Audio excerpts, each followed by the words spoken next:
শুরু থেকেই বিতর্কিত এই প্রকল্পটি বিশেষজ্ঞ বিশিষ্টজনদের মতামত এবং জনস্বার্থ উপেক্ষা করে একটি নির্দিষ্ট গোষ্ঠীর সাথে বাস্তবায়ন করা হয়।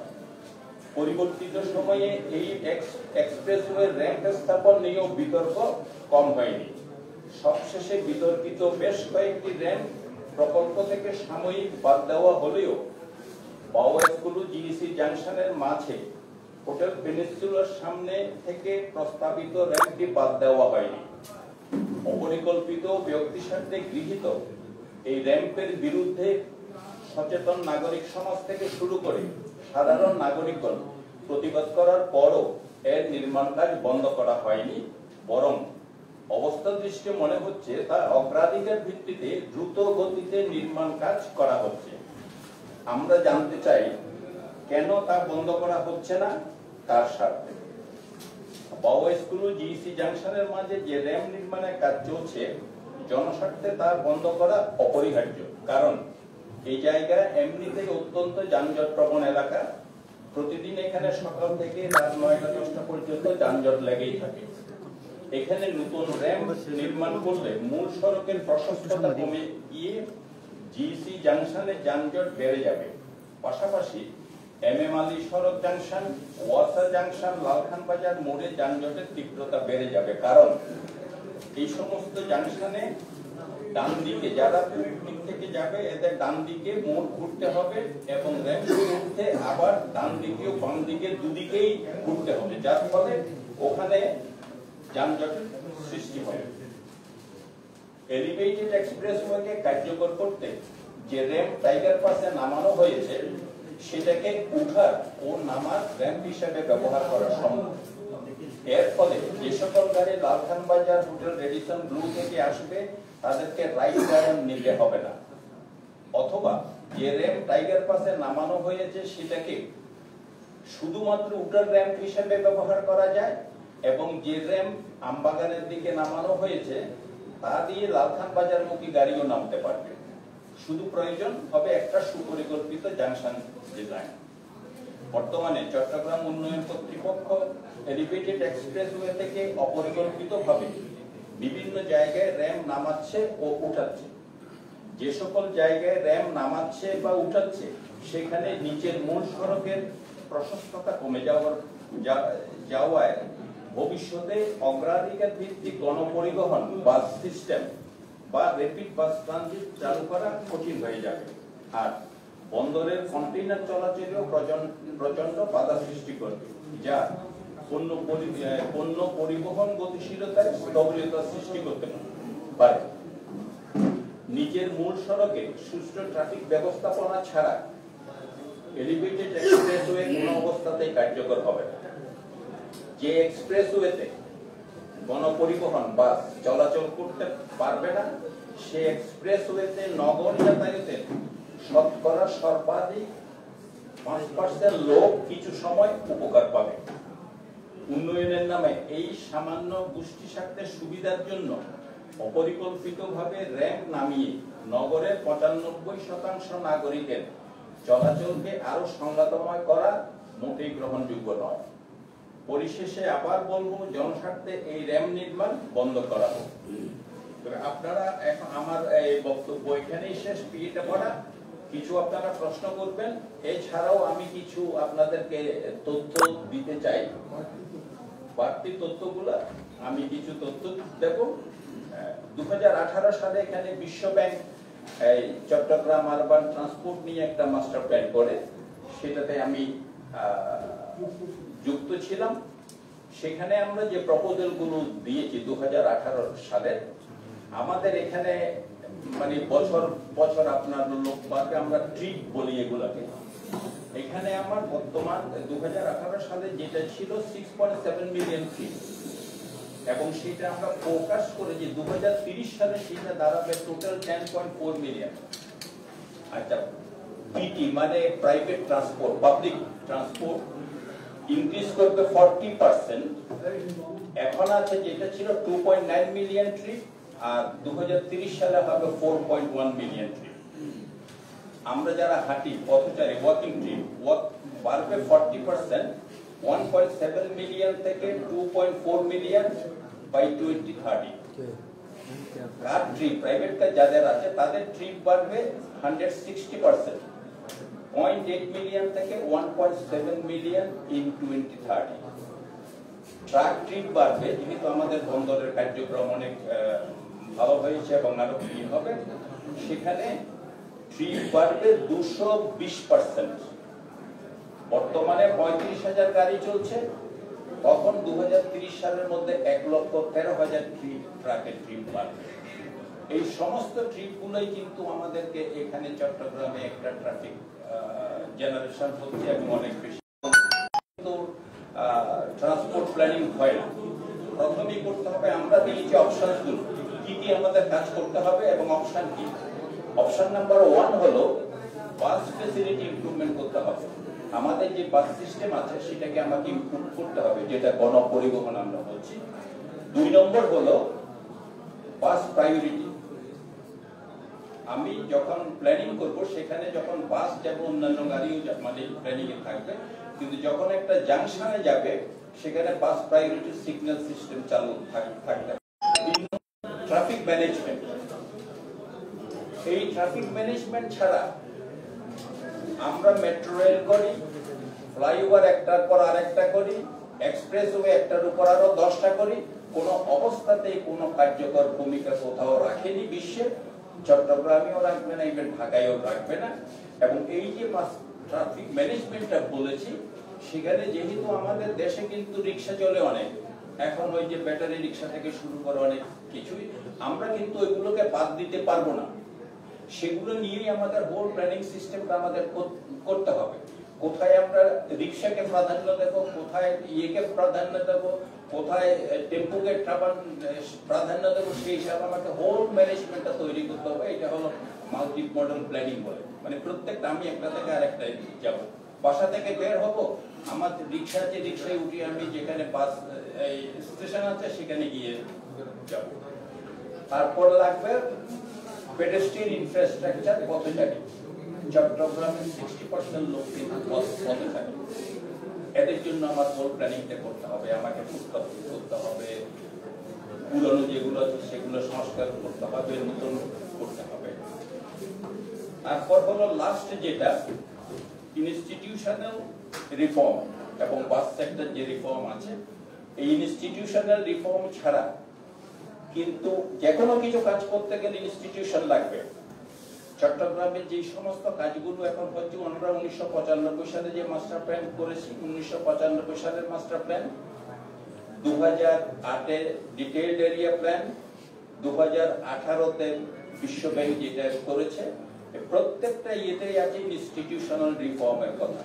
কিন্তু আজ পর্যন্ত 95 থেকে এখন কত, প্রায় 29 বছর এইগুলোর কোনো কাজ করা হয়নি, ম্যানেজমেন্টের কাজ করা হয়নি, কোনো কিছুই হয়নি। যেগুলো আমাদের মাস্টার প্ল্যান এই তিনটাই নাই, সেগুলোকেই প্রাধান্য দেওয়া হয়েছে, কারণ সেখানে অনেক টাকার অঙ্ক বেশি, চাঙ্ক অফ মানি। আচ্ছা, এখন আপনাদেরকে স্পিড যেটা বলি, ঢাকায় যেটা হচ্ছে স্পিড, আমার গাড়ি স্লো হয়, যানজট কখন বেশি হয়, যখন গাড়িগুলো স্লো হয়ে যায়। তো সেটার জন্য একটা মডেল করা হয়েছে। পাবলিক ট্রান্সপোর্ট আমরা যদি বর্তমানে যে হিসাবে গাড়ি চলছে 2025 থেকে 2030-এ যেভাবে চলছে, যদি আমরা কোনো কাজ না করি, তাহলে বর্তমান পাবলিক ট্রান্সপোর্ট গণপরিবহনে আছে 7.5 কিলোমিটার, 2025 সালে সেটা হবে 12.5।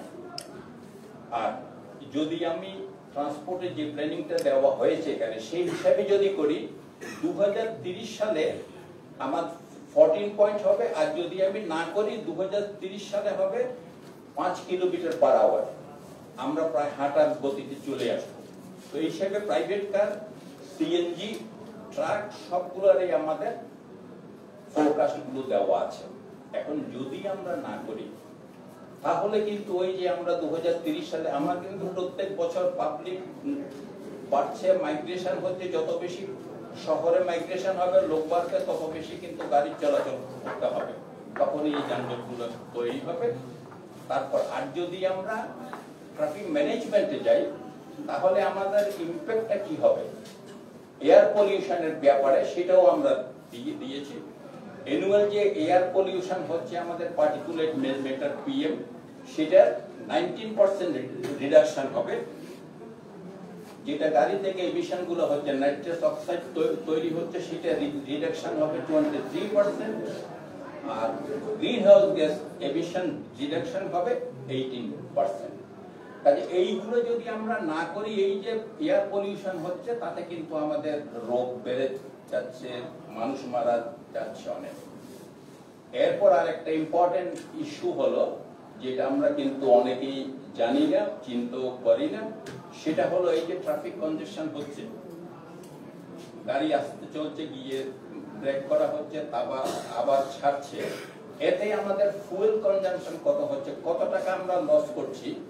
এটা হলো বুয়েটের একটা রিসার্চ, সেটা 2018 সালে ওনারা করেছেন। সেখানে দেওয়া যে আমাদের বাংলাদেশে প্রতিদিন 1.3 বিলিয়ন টাকার ফুয়েল নষ্ট হচ্ছে, জাস্ট আমরা ওয়েস্টেজ করছি। এটা কিন্তু কেউ জানে না। আমরা এখন টানেলে ওই ডেইলি 20 লক্ষ টাকা এক্সেস খরচ হচ্ছে, সেটা কিন্তু খুব ফলো করে বলছি, কিন্তু এটা যে আমার ডেইলি খরচ হচ্ছে, লক্ষ লক্ষ টাকা আমরা ফুয়েল নষ্ট করছি, পরিবেশ দূষণ করছি, এগুলো নিয়ে কিন্তু কারো চিন্তাই নেই। কাজে এই বিষয়গুলো একটু আপনারা তুলে ধরবেন, এটা হলো ইম্পর্টেন্ট জিনিস। আর চট্টগ্রামের জন্য এই মুহূর্তে আমরা কেন জিইসিটাকে ইয়ে করতে চাচ্ছি, দেখেন জিইসি থেকে মুরাদপুর কিন্তু 1 কিলোমিটার বোধহয় খুব বেশি হবে না। মুরাদপুর থেকে আপনি এক্সপ্রেসওয়েতে উঠতে পারবেন। আর আমরা জিইসি থেকে লালখান বাজার, আচ্ছা আমাদের প্রজেক্টটা ছিল কিন্তু মোস্ট ইম্পর্টেন্ট কথা, প্রজেক্ট ছিল যেটা একনেকে অ্যাপ্রুভাল হয়েছে লালখান বাজার থেকে পতেঙ্গা বা এয়ারপোর্ট। তাহলে সেটা কেন লালখান বাজার থেকে না তুলে জিইসি তে আনা হচ্ছে, এই প্রশ্নটা কিন্তু খুব ইম্পর্টেন্ট। কেন আনা হচ্ছে? লালখান বাজার থেকে তুললে কিন্তু এই প্রশ্ন কোনোটাই আসতো না আজকে। তারপর ভবিষ্যতে এই যেটা আপনাদেরকে বলছি যে গণপরিবহন ব্যবস্থাপনা ছাড়া নিচের সড়কে কোথাও কোনো কিছু আপনার লাভ হবে না। ঢাকায়ও একই অবস্থা, মেট্রো রেল হচ্ছে, সেটা অনলি বাইরের লোকের 20% লোককে সার্ভ করবে, ভেতরে কিন্তু বাস ট্রান্সপোর্ট ছাড়া কিন্তু কোনো কার্যকর হবে না। ঠিক একইভাবে আমরা এখনো আমাদের সময় আছে, আমরা এটাকে বন্ধ করি। ইভেন অন্যান্য জায়গায় যেগুলো হচ্ছে, আপনার যখন ওই যে পিলারগুলো তোলা হচ্ছে, আমি রাস্তায় নিচে আমি প্ল্যানিংটা করতে তখন অসুবিধা হয় যে বাস কোথায় যাবে, যে আমাদের এখানে ট্রেনটা চলবে, এগুলো চললে তখন জায়গায় কি হবে। যে স্পেসটা আছে সেই স্পেসের আমাদের বেস্ট ইউটিলাইজেশন করতে হবে। একটা জিনিস মনে করবেন, সভ্যতাটা কিন্তু সভ্যতা দাঁড়িয়ে আছে মাটির উপর, ভূমির উপর। এই ভূমির ব্যবহার যদি আমরা সঠিকভাবে করতে না পারি, পুরো সভ্যতা কিন্তু ধ্বংস হয়ে যাবে, যেটা এখন হচ্ছে। আমরা সেটা বুঝতে পারছি না। যে স্পেসটা আছে সেটাকেই আমি ধ্বংস করছি পিলারের পর পিলার তুলে, সেটাকে কি করে আমি ইউটিলাইজ করব? ট্রান্সপোর্ট প্ল্যানিং এর মূল বিষয় হচ্ছে এক্সিস্টিং যা আছে, we have to use it properly. যাক, আমি এই পর্যন্তই বললাম। এখন আপনাদের কোনো প্রশ্ন থাকলে কাইন্ডলি বলেন। আপনারা আশা করি এই ব্যাপারে একটু লেখালেখি করবেন। আর আমরা চাই যে এই মুহূর্তেই আমরা চাই লালখান জিইসির পাশে যে র্যাম্প হচ্ছে সেটা বন্ধ হোক জনস্বার্থে। ধন্যবাদ।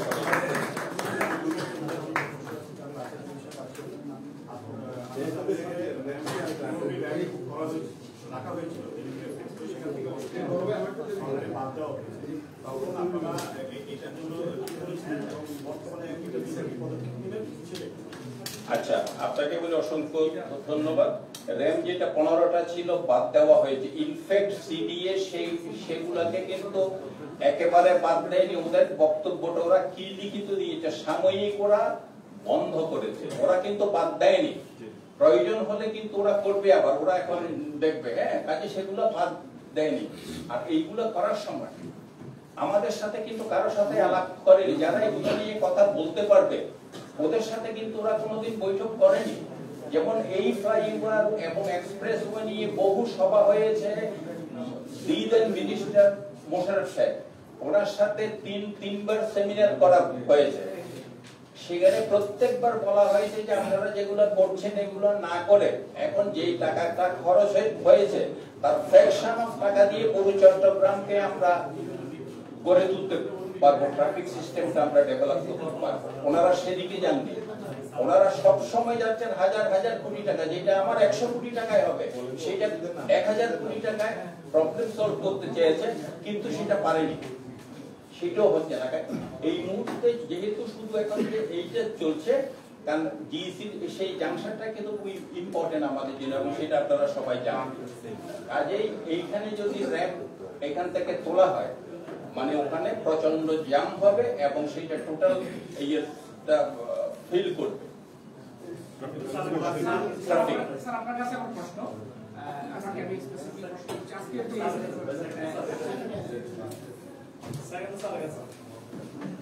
স্যার আপনার কাছে আমার আসলে প্রশ্নটা, আজকে যে সাংবাদিক সম্মেলন এটার যে জিইসি র্যাব নির্মাণ বন্ধ করতে হবে মূলত এই বিষয়ের উপরে মূলত আজকে সংবাদ সম্মেলন বা আমাদের সাথে মত বিনিময় এটার উপরে মূলত। তো আমি ঘটনাক্রমে আসলে আপনাদের একজন প্রতিনিধি বা আজকে এখানে আছেন উনি মনে হয় সম্ভবত, উনি আমি পিডির সাথে উনি আসলে এটা নিয়ে তর্কাতর্কি করছিলেন। উনি এই বিষয়টি বারবার বোঝানোর চেষ্টা করছিলেন পিডিকে, মাহবুব সাহেবকে এইটার পিডি, কিন্তু উনি আসলে ওনার অবস্থা বারবার ওনাকে চেষ্টা করছিল বোঝাতে। উনি ওনার অবস্থান থেকে আসলে সরে যেতে চাচ্ছিলেন না। তো উনিও, আমি ওই গণনা করবে ওখানে ছিলাম, আমি একটা ইন্টারভিউ দিতে গিয়েছিলাম। আমি যেটা বুঝিয়েছি উনি সেই সময় বারবার বোঝানোর চেষ্টা করেছিল এটা আসলে অসুবিধা কোথায়। তো আজকে সুভাষ স্যার যিনি, উনি আজকে এই বিষয়ের পাশাপাশি আরো বেশ কিছু গুরুত্বপূর্ণ কথা বলেছেন। আমার উনি ট্রাফিক প্যারেন্টসমেন্ট নিয়ে কথা বলেছেন, উনি এই যে কি বলে যেটারে প্রমোশন নিয়ে কথা বলেছেন, সবকিছু অনেক গুরুত্বপূর্ণ তথ্য পেয়েছে আপনার কাছ থেকে। আপনার স্যার আপনার কাছে আমার প্রশ্ন, আমি যতটুকু জানি ওনারা বলার পর চট্টগ্রাম অলিন কর্তৃপক্ষ সিডিএ বড় কাঁচার বাড়িয়ে দিয়েছে, আমি সেটা দেখেছি এবং আমাদের লেখা তো সেটা কিন্তু এসেছে। এখন প্রশ্ন হচ্ছে ধরেন যারা এই কাজগুলো করেছে অতীতে বা যারা এখনো পর্যন্ত করছে তারা লোকগুলো কিন্তু রয়ে গেছে, আজকের যিনি পিডিবি রয়ে গেছে, কিন্তু ওখানকার যে হ্যান্ডস গুলো একটাও চেঞ্জ হয়নি, এগুলো রয়ে গেছে কিন্তু। তো সুতরাং এই কাজ যেটা হয়েছে এটা বিশাল একটা কর্মযজ্ঞ, এই কর্মযজ্ঞ আপনি থামাতে গেলে এই পরিকল্পিত চট্টগ্রাম পুরাম আপনারা কি আসলে তাদের সাথে পারবেন? আমার তো মনে হয় পারবেন না। আমি যদি এখন গিয়ে বলে আর তাড়াতাড়ি কাজ করবে। আমার একটা প্রশ্ন, যেহেতু একটা চমৎকার একটি প্রশ্ন তুলেছেন আমাদের সামনে একজন নগরবাসী হিসেবে আমারও ভালো লাগছে, প্রশ্ন হচ্ছে আপনারা একা পারবেন না, কারণ যারা এই ধরনের লুটপাটের সাথে জড়িত তারা কিন্তু অত্যন্ত সংঘবদ্ধ, তাদের সাথে অত্যন্ত সবার সাথে ভালো রিলেশন থাকে, যে দল বা যে মত। স্যার আপনার কাছে প্রশ্ন, এখন বর্তমানে একজন সিটি কর্পোরেশনের মেয়র রয়েছেন আমার মনে হয় তিনি নিজে যদি এই বিষয়ে একটু কথা বলেছেন। আমার মনে হচ্ছে আপনারা যেহেতু এখন সরকার পরিবর্তন হয়েছে, চট্টগ্রাম সিটি কর্পোরেশনের একজন মেয়র আছে, আপনারা যদি মেয়র সহ সংশ্লিষ্ট আরো অনেককে এই আন্দোলনে শরীক করতে পারেন, আমার মনে হয় চট্টগ্রাম কর্তৃপক্ষ সিটির তরফদারি, এছাড়া ওনারা ব্যক্তিগত পর্যায়ে কারো কথা পাত্তা দিবে বলে আমি মনে করি না। আমি আসলে আজকে এত কষ্ট করে না, আমি কিন্তু মতামত দিলাম একজন সাংবাদিক হিসেবে না, যে আপনারা এই আন্দোলনে সবাইকে শরীক করুন। ধন্যবাদ। অনেক ধন্যবাদ। আসলে আমরা মেয়র সাহেবকে জানাইনি সেটা নয়, যে মেয়র সাহেবকে প্রথমেই জানাইছি, is the first person to be consulted about it. এখন যদি উনি সরে যান, আমরা আপনাদের মাধ্যমে কিছু করতে পারবো না। উনি সম্ভবত সরে যাননি, উনি যদি যান তাহলে একমাত্র প্রতিবাদ করে আমাদের আর কিছু থাকে। আমি যতদূর জানি উনি চাচ্ছেন এটার বিরুদ্ধে জনমত গড়ে উঠুক, মানুষ দাঁড়িয়ে যায়, কারণ হচ্ছে মানুষের জনমতের পক্ষে ওনারা অবস্থান নিতে পারবেন। আজকে যেরকম আমরা এসেছি, আমার মনে হচ্ছে আপনারা এরকম একটা সেমিনার করে মেয়র সহ সংশ্লিষ্ট যারা চট্টগ্রাম বিষয়ে কথা বলেন তাদেরকে সম্পৃক্ত করলে আপনাদের এই আন্দোলনটা জোরদার হবে। এটাই, এটা বন্ধ থাকবে না, কাজ তো চলে যাচ্ছে। সেজন্য আপনাদের দেখে আজকে কাগজে জিনিসটা প্রতিফলিত হয়ে যায় না।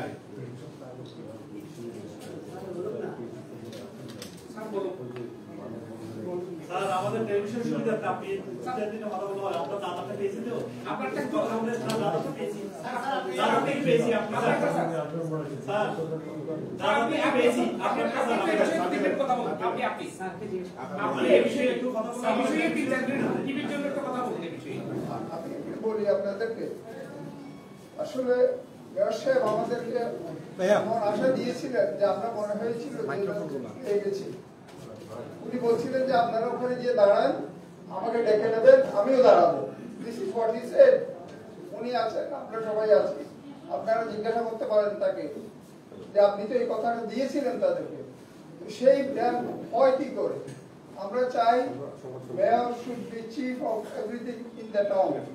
এখানে যত যারা আছেন সিডিএ বলুন, ওয়াসা বলুন, আর যত যারা আছেন সবাইকে ওই আমব্রেলার মধ্যে দেখতে চাই, এবং ওই আমব্রেলার মধ্যে একজনই শুধু অভিভাবক থাকবেন, তিনি নগরের অভিভাবক। নগরের অভিভাবক হিসেবে তাকে বলতে হবে যে আমার যারা জনগোষ্ঠী এদের মহা অসুবিধা হবে, সুতরাং আমি নবপিতা হিসাবে বলছি দয়া করে যা খরচ করেছেন আর করেন না। That should be straight away said to CDA or to other relevant parties. এটা আমাদের কাজ নয়। আমরা তাকে প্রথমেই আপনি যেটা বলছেন এটা একজন সুস্থ মানুষের সাজেশন, যে কোনো মানুষ এই সাজেশনটা দেবে, এই সাজেশন মতো আমরা আমাদের মাথায় সেই জিনিস এসেছিল, and we consulted him first and he gave us this hope যে আপনারা দাঁড়ালে আমিও দাঁড়াবো, আর কি পাবেন। সুতরাং আজকে যদি এখান থেকে আপনারা সবাই মিলে আমরা মেয়র সাহেবের কাছে যাই যে আপনি আমাদেরকে তুলে দিয়েছেন আমাদের সাহস, এখন হঠাৎ করে আপনি নাই, তা তো হয় না। আর আমি বলছি কেন উনি নাই, উনি আছেন, আমরা জানি না, হয়তো ওনাকে গেলে পাবো। স্যার পরবর্তী করণীয়টা কি স্যার? আজকে সংগঠন ওরা কাজ করতেছে, পরবর্তী আপনাদের করণীয় কি থাকবে? পরিকল্পিত চট্টগ্রাম মনোনয়ন কর্মসূচি? দেখেন, আমরা তো আসলে আমাদের কর্মসূচি যেটা হবে, আমি ওনার কথাটাকে একটু আবার বলি। ইনফ্যাক্ট আমাদেরকে যে মেয়র সাহেব মানববন্ধন করতে বলেছেন, তো আমাদের পক্ষ থেকে আমরা ডিলে করেছি। তার কারণটা হলো কিছুদিন আগে, এইটার পেছনে কারণ আছে, কারণ ছাড়া তো কোনো ঘটনা ঘটে না। কিছুদিন আগে উপদেষ্টা মহোদয় এসেছিলেন, আদিলুর রহমান সাহেব, আরিফ সাহেব, আচ্ছা, সাথে মিনিস্ট্রি থেকে সেক্রেটারি সচিব মহোদয়। ইনফ্যাক্ট আমরা উপদেষ্টা মহোদয়কে চিঠি দিয়েছি এই ব্যাপারে। আমরা ভেবেছিলাম যে ওনারা আসলে পরে কিছু বলবেন, সো আমরা অপেক্ষা করছি। এখন ওনারা চলে গেছেন, কাজও চলছে, এই জন্য আজকে আমরা প্রথম সাংবাদিক সম্মেলন করলাম। আপনারা সবাই করলে আমরা কালকে বা পরশু দিন আমরা মানববন্ধনে যাব, মেয়র সাহেবকে জানাবো। এরপর আর যদি কেউ বন্ধন না করে তাহলে কিন্তু আমাদের কিছুই করার থাকবে না, আমরা তো মারামারি করতে পারবো না, দুর্ভোগের জন্য অপেক্ষা করতে হবে, এছাড়া কিছু করার থাকবে না। হ্যাঁ, আমাদের তো আমাদের বলেন, আপনারা বলেন যে আমরা মারামারি চেয়ে বেশি কিছু না, মারামারি করতে হবে। এখানে স্যার যে স্যার আপনি আছে, আপনারা হচ্ছে একটা বড়, মানে আমি বড় একটা বড় ফিগার, হ্যাঁ, আপনাদের মারামারি করতে হবে না, আপনাদের একটা কথাই অনেক যথেষ্ট। আপনারা জাস্ট একটা পরিকল্পিত একটা প্রোগ্রাম করুন। আমার মনে হচ্ছে যে সিটি কর্পোরেশনের যিনি মেয়র, উনি অত্যন্ত সচেতন একজন ব্যক্তি, উনি ভালো মানুষ, ভদ্রলোক। উনি মনে হয় স্বাভাবিক চাপ দিতে হয় সবাইকে, চেয়ারে বসে গেলে একটা চাপ দিতে হয়। ধন্যবাদ।